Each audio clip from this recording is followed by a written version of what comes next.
कहानी शुरू होती है एक लड़की टेस से, जो रात काफ़ी देर से एक अनजान शहर में पहुंचती है। वो अपनी कार एक ऐसे घर के सामने रोकती है जो देखने में बिल्कुल सुनसान और उजाड़ लगता है। आसपास न कोई इंसान, न कोई हलचल। टेस यहाँ एक जॉब इंटरव्यू के लिए आई होती है और कुछ दिनों के लिए इस घर को उसने ऑनलाइन रेंटल वेबसाइट से बुक किया होता है। अपना सामान उठाकर टेस दरवाजे तक जाती है और वेबसाइट से मिला डोर कोड डालती है। कोड सही होता है, लेकिन फिर भी दरवाज़ा नहीं खुलता। ऐसा लगता है जैसे कोई अंदर से बंद करके बैठा हो। ये देखकर टेस थोड़ा घबरा जाती है। उधर रात और गहरी हो चुकी होती है और बारिश जोरों से गिर रही होती है। कोई दूसरा ऑप्शन न देखकर टेस वापस कार में बैठ जाती है और रेंटल सर्विस में शिकायत करने का सोचती है। तभी उसकी नज़र घर पर जाती है और वो चौंक जाती है। घर के अंदर की लाइट अपने आप जल जाती है। डर और हैरानी के साथ टेस फिर से कार से उतरती है और दरवाजे की घंटी बजाती है। कुछ सेकंड बाद दरवाज़ा खुलता है और एक अनजान आदमी सामने खड़ा होता है। वो पूछता है कि वो इतनी रात गए यहाँ क्यों खड़ी है। टेस भी चौंक कर जवाब देती है और कहती है कि ये घर उसी का है क्योंकि उसने इसे ऑनलाइन बुक किया है। आदमी और भी ज़्यादा कंफ्यूज हो जाता है और बताता है कि उसने भी यही घर उसी रेंटल वेबसाइट से बुक किया है। वो अपने मोबाइल में बुकिंग दिखाता है और सब कुछ बिल्कुल सही लगता है। ये देखकर टेस की हिम्मत टूट जाती है। वो मान लेती है कि शायद घर उसी आदमी का है और वहाँ से जाने लगती है, लेकिन वो आदमी उसे रोक लेता है। वो कहता है कि रात बहुत हो चुकी है, बारिश तेज है और ये इलाका भी सुरक्षित नहीं लगता। वो सुझाव देता है कि टेस आज रात यहीं रुक जाए और सुबह चली जाए। पहले तो टेस साफ मना कर देती है। किसी अनजान आदमी के साथ एक सुनसान घर में रुकना उसे बिल्कुल ठीक नहीं लगता, लेकिन वो आदमी भरोसा दिलाता है कि टेस बेडरूम में सोएगी और वो खुद लिविंग रूम में सोफे पर रहेगा। थोड़ी देर सोचने के बाद मजबूरी में टेस रुकने के लिए मान जाती है, लेकिन उसके मन में एक अजीब सी बेचैनी बनी रहती है। जब टेस बेडरूम में जाती है तो उसकी नज़र टेबल पर रखे उस आदमी के वॉलेट पर पड़ती है। शक के चलते वो जल्दी से उसका आईडी कार्ड देखती है। उसे पता चलता है कि उसका नाम कीथ है। सुरक्षा के लिए टेस चुपके से उसके आईडी की एक फ़ोटो अपने फ़ोन में ले लेती है। फिर वो बेडरूम का दरवाज़ा अच्छी तरह लॉक करती है और सो जाती है। कुछ देर बाद टेस की नींद अचानक टूट जाती है। उसे किसी अजीब आवाज़ का एहसास होता है। आंखें खोलते ही उसका दिल जोर से धड़कने लगता है। बेडरूम का दरवाज़ा खुला हुआ होता है, जबकि उसे पूरा यकीन है कि उसने उसे लॉक किया था। बाहर से कुछ अजीब और डरावनी आवाज़ें आ रही होती हैं। डरते डरते टेस बाहर निकलती है और देखती है कि बेसमेंट का दरवाज़ा अपने आप बंद हो चुका है। घबराहट में वो लिविंग रूम की तरफ जाती है, जहाँ कीथ सोफे पर सो रहा होता है। वो नींद में करवटें बदल रहा होता है, जैसे कोई डरावना सपना देख रहा हो।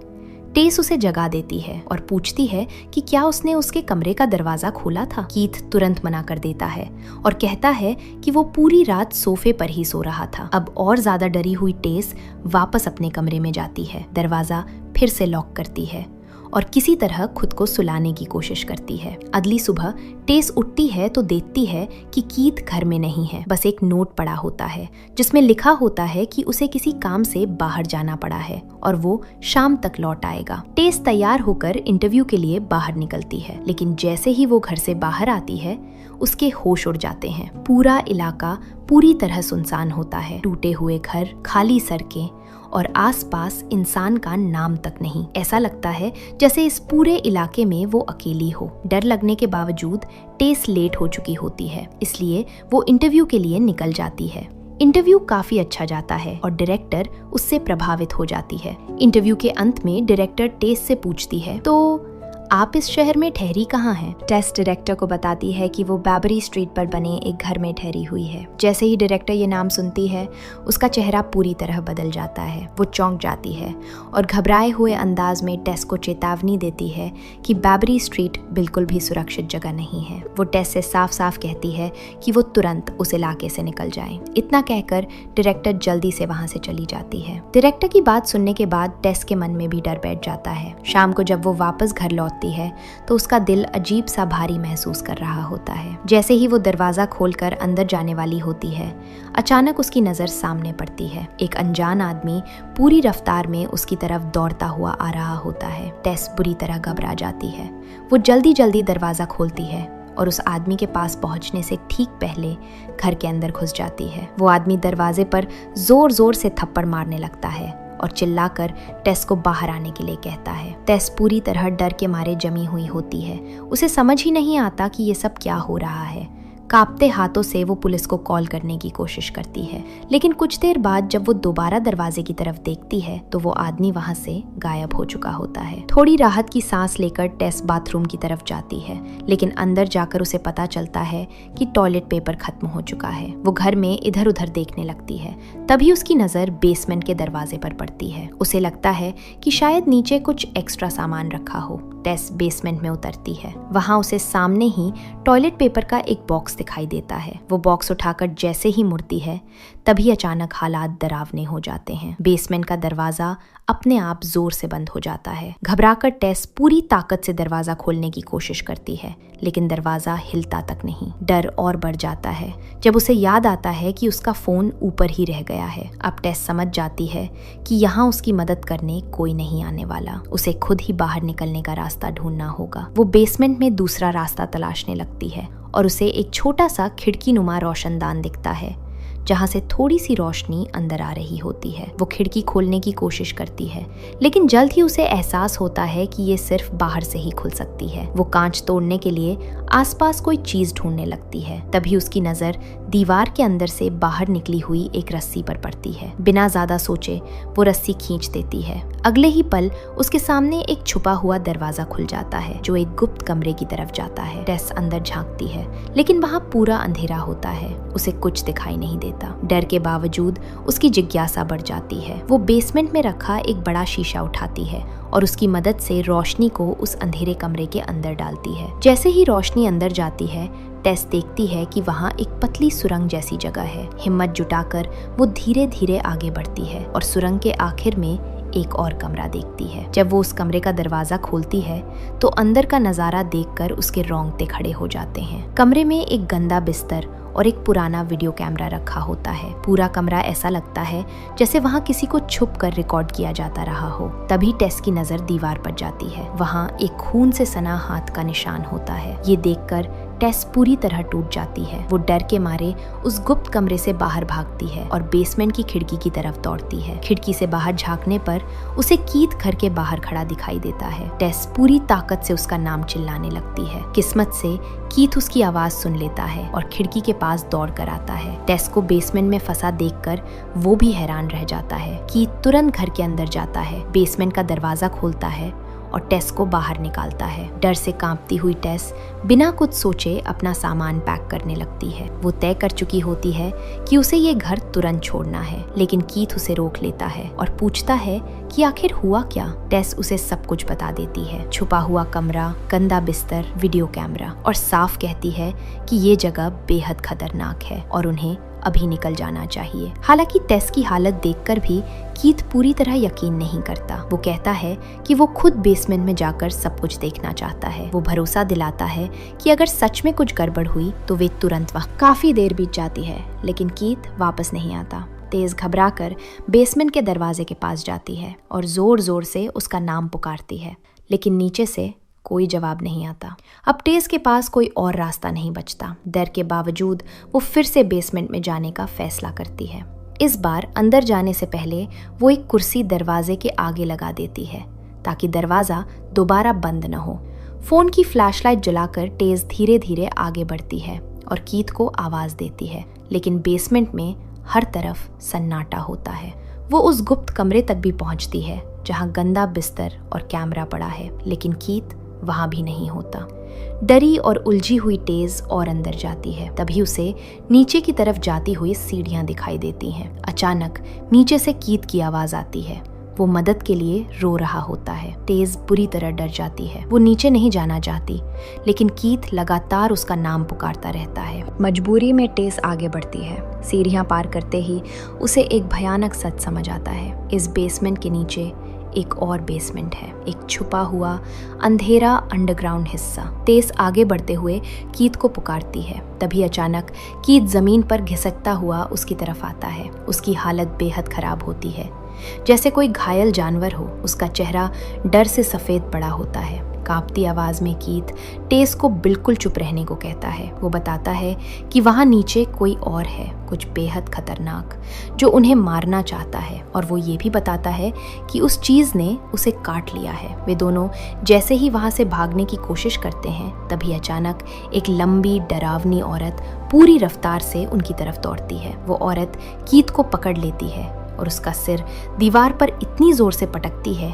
कि कीथ उसी पल मर जाता है। ये सब टेस की आंखों के सामने होता है। वो सदमे और डर से जमी रह जाती है। सीन शिफ्ट 2 हफ्ते बाद। कहानी अब 2 हफ्ते आगे बढ़ जाती है। यहाँ हमारी मुलाकात होती है इस घर के मालिक से, एजे। एजे एक टीवी एक्टर होता है, लेकिन उसकी जिंदगी पूरी तरह बर्बाद हो चुकी होती है। उसके साथ काम करने वाली एक महिला ने उस पर सेक्सुअल असॉल्ट का आरोप लगाया होता है, जिससे उसका करियर खत्म हो जाता है। खुद को बेगुनाह साबित करने के लिए एजे अपनी सारी कमाई कोर्ट केस में लगा चुका होता है। अब उसके पास बस एक ही चीज बची होती है, बैबरी स्ट्रीट वाला ये घर, जिसे वो बेचने आया होता है। जब एजे घर पहुंचता है तो अंदर उसे किसी का सामान पड़ा हुआ दिखाई देता है। बाहर उसे टेस की कार भी दिख जाती है। ये सब देखकर एजे को शक हो जाता है कि कोई उसके घर में छुप कर रह रहा है। वो हर कमरे की तलाशी लेता है, लेकिन ऊपर उसे कोई नहीं मिलता। तभी उसकी नजर बेसमेंट के दरवाजे पर जाती है, जहाँ कुर्सी लगाई गई होती है।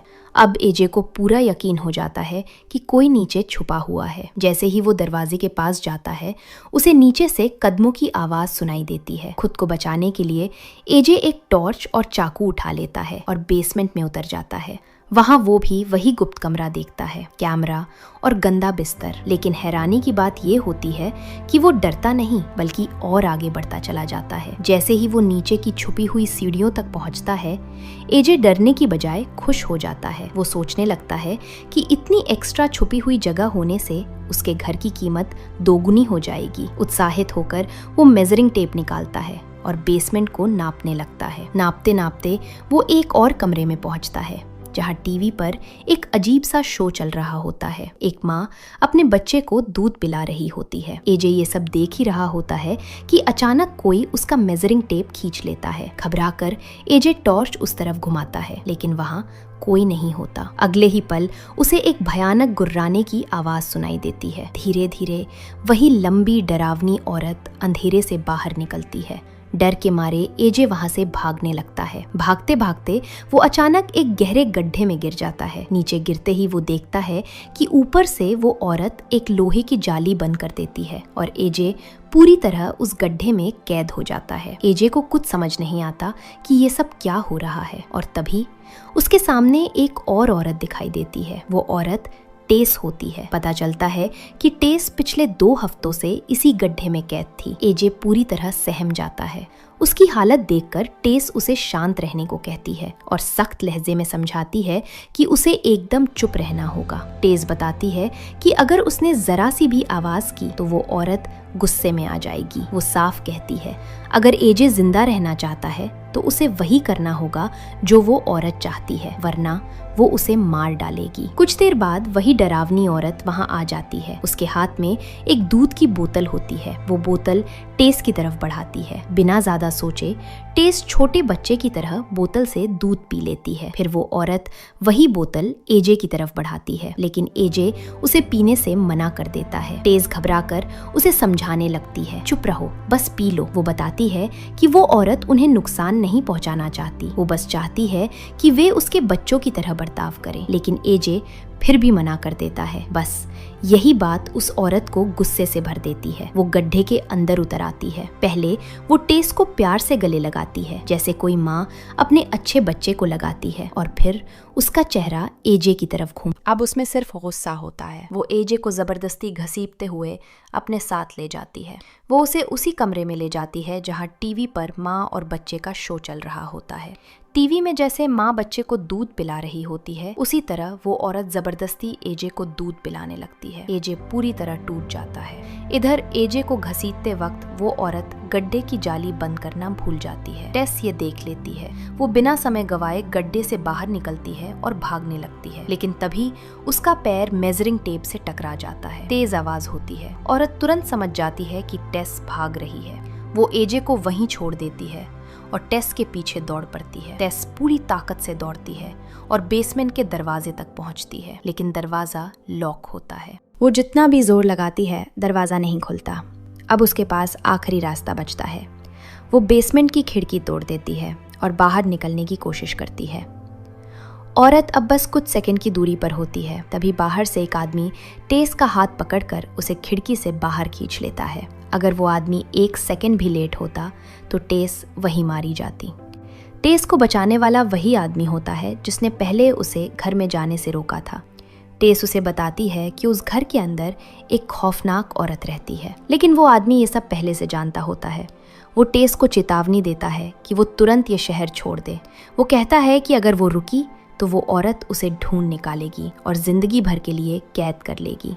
टेस बताती है कि एक और आदमी अभी भी अंदर फंसा हुआ है और उसे मदद चाहिए, लेकिन वो आदमी बेरुखी से कहता है कि टेस खुशकिस्मत है कि जिंदा बच गई। वो फिर चेतावनी देता है, जैसे ही रात होगी वो औरत बाहर निकलेगी और अगर टेस आसपास कहीं भी हुई तो वो उसे पकड़ लेगी, चाहे वो कहीं भी छुपी हो। इतना कहकर वो आदमी कहता है कि उसने अपना फर्ज निभा दिया है। अब टेस बचे या मरे ये उसका फैसला है। टेस जाना तो चाहती है, लेकिन उसका दिल बहुत नरम होता है। वो एजे को उस दरिंदे के साथ अकेला नहीं छोड़ सकती, इसलिए वो मदद ढूंढने का फैसला करती है। उधर एजे की कहानी मौके का फायदा उठाकर एजे भी भागने की कोशिश करता है, लेकिन तभी उसे पीछे से उस औरत की भयानक गुर्राहट सुनाई देती है। डर के मारे एजे और अंदर सुरंगों में भागने लगता है। औरत उसका पीछा करती रहती है। भागते भागते एजे एक ऐसी जगह पहुंच जाता है जहां सुरंग खत्म हो जाती है। वो पूरी तरह फंस चुका होता है। औरत उसके ठीक सामने खड़ी होती है। एजे को यकीन हो जाता है कि अब उसकी मौत तय है, लेकिन अचानक वो औरत रुक जाती है।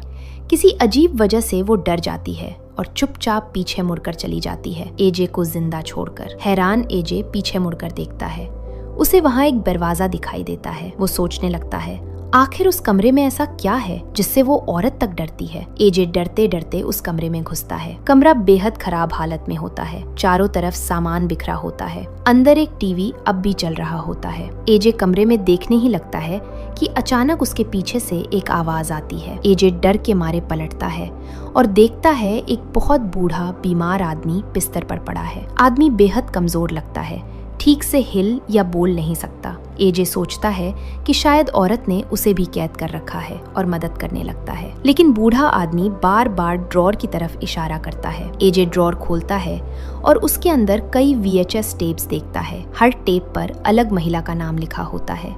एजे एक टेप चलाता है और पूरी तरह सन्न रह जाता है। फुटेज में वही बूढ़ा आदमी महिलाओं के साथ भयानक काम कर रहा होता है। एजे को सच समझ आता है, ये आदमी वही फ्रैंक है। आश्चर्यचकित होकर एजे फिर बिस्तर की तरफ पलटता है। फ्रैंक ड्रॉर से गन निकालता है, जैसे एजे को मारने वाला हो, लेकिन अगले ही पल फ्रैंक खुद को गोली मार लेता है। घर के बाहर इस दौरान टेस पुलिस के साथ घर पहुंचती है और सब कुछ बताती है, लेकिन उसके फटे हुए कपड़े और डरावनी हालत देखकर पुलिस उसे ड्रग्स या भ्रमित मानकर छोड़ देती है। टेस अब पूरी तरह अकेली है। रात का समय नजदीक आता है। टेस समझदारी से अपनी कार में बैठती है। जैसा कि उसने सोचा था, अंधेरे होते ही औरत घर से बाहर निकलती है, टेस को ढूंढते हुए। टेस कार स्टार्ट करती है और औरत पर पूरी रफ्तार से टकराती है। औरत दीवार से टकराकर फंस जाती है और बेहोश हो जाती है। टेस मौका देखकर तुरंत बेसमेंट में एजे को बचाने दौड़ती है। एजे बेसमेंट में वही गन उठा लेता है और भागने की कोशिश करता है। अंधेरे में वह कुछ भी ठीक से नहीं देख पाता। अचानक किसी की आवाज सुनकर वह गोलियां चला देता है। जब वह पास जाकर देखता है तो पता चलता है कि उसने टेस को गोली मार दी है, लेकिन गनीमत से सिर्फ पेट पर हल्की चोट लगती है। जिंदगी बच जाती है। एजे टेस को बाहर निकालता है। बाहर आकर टेस देखती है कि औरत चली गई है और कार पूरी तरह टूट चुकी है। अब उनके पास कोई वाहन नहीं। बचने के लिए उन्हें पैरों पर ही भागना होगा। थोड़ी दूरी पर वे वही रहस्यमय आदमी पाते हैं जिसने पहले टेस को चेतावनी दी थी। वह चुपचाप इशारा करता है कि उन्हें उसके पीछे चलना चाहिए। वह उन्हें एक पानी की टंकी के पास ले जाता है और समझाता है कि औरत वहां तक नहीं आ सकती। एजे जवाब मांगता है। आखिरकार आदमी सच बताता है, भयानक सच। वह औरत इस घर में 40 सालों से रहती है। घर मूलतः फ्रैंक नाम के आदमी का था, वही बूढ़ा आदमी। औरत फ्रैंक की बेटी थी। फ्रैंक एक सैडिस्टिक दरिंदा था। उसने महिलाओं को किडनैप किया, उन्हें बेसमेंट में बांधा, उत्पीड़ित किया और उनके बच्चे पैदा कराए। अगर बच्चा लड़का होता वह मार देता, अगर लड़की होती वह कैद रखता और बाद में उत्पीड़ित करता। ज्यादातर बच्चे कमजोर पैदा होते और मर जाते। सिर्फ वही लड़की बची जो अब औरत बन गई थी। अंधेरे में दशकों तक रहने के कारण वह अब तेज रोशनी सहन नहीं कर सकती, इसलिए वह सिर्फ रात में बाहर आती है। वह मारना नहीं चाहती, वह बस बच्चों की तरह लोगों को अपने पास रखना चाहती है। एजे समझ जाता है फ्रैंक वही बूढ़ा आदमी था जिसने खुद को गोली मारी। जैसे ही वे समझते हैं, औरत एक दीवार तोड़कर भीतर आती है, उस आदमी को पकड़कर मार देती है। एजे डर के मारे टेस को छोड़कर भाग जाता है। टेस चोट के बावजूद उसका पीछा करती है। एजे पानी की टंकी पर चढ़ जाता है। टेस किसी तरह पीछे पीछे जाती है। औरत उनके पीछे आती है। एजे उसे गोली मारने की कोशिश करता है, लेकिन गन हाथ से फिसल जाती है। एजे को समझ आता है कि औरत दोनों को अपने बच्चों की तरह देखती है और हमेशा के लिए फंसा लेना चाहती है। अंधेरे बेसमेंट में जिंदगी बिताने से बचने के लिए एजे भयानक फैसला करता है। वह टेस को पानी की टंकी से नीचे फेंक देता है। टेस गिरती है, लेकिन औरत तुरंत उसके पीछे छलांग लगाती है। टेस को अपने हाथों में पकड़कर मार पड़ने से बचाती है। औरत खुद बलिदान करती है टेस की जान बचाने के लिए। एजे ऊपर से देखता है, दोनों लाशें नजर आती हैं, लेकिन कुछ पल बाद टेस जाग जाती है। वह समझती है कि औरत ने अपनी जिंदगी टेस को बचाने के लिए दी। एजे खुद को सही साबित करने की कोशिश करता है, लेकिन टेस अब पूरी तरह समझ चुकी होती है। एजे सिर्फ अपनी जान बचाने के लिए किसी को भी बलि दे सकता है। अचानक औरत फिर उठती है, क्रोधित। वह एजे को पकड़ती है, उसकी आंखें दबा देती है और उसे बेरहमी से मार देती है। फिर जैसे शोक में माँ, वह धीरे धीरे टेस की तरफ देखती है, दुख और प्यार के साथ। लेकिन टेस अब भी डरती है। औरत समझ जाती है कि इंसान उसे कभी स्वीकार नहीं करेंगे। हाव भाव से वह टेस से अपनी मुक्ति की गुजारिश करती है। टेस नहीं चाहती, लेकिन औरत जोर देती है। आखिरकार टेस उस औरत को गोली मार देती है और उसे उस डरावनी दुनिया से आजाद कर देती है। और इस तरह कहानी का अंत होता है। तो ये थी बारबेरियन 2022 की पूरी डरावनी कहानी। कमेंट्स में बताओ आपको हमारी वीडियो और ये कहानी कैसी लगी। अगर आपको मजा आया तो लाइक जरूर करना और कमेंट के पास ही एक हाइप का ऑप्शन होगा, उससे हमें हाइप जरूर करें। और ऐसे ही मजेदार वीडियोस देखने के लिए सब्सक्राइब जरूर कर लेना और बेल आइकन दबाना मत भूलो। मिलते हैं अगली कहानी में और भी ज्यादा डर और रोमांच के साथ।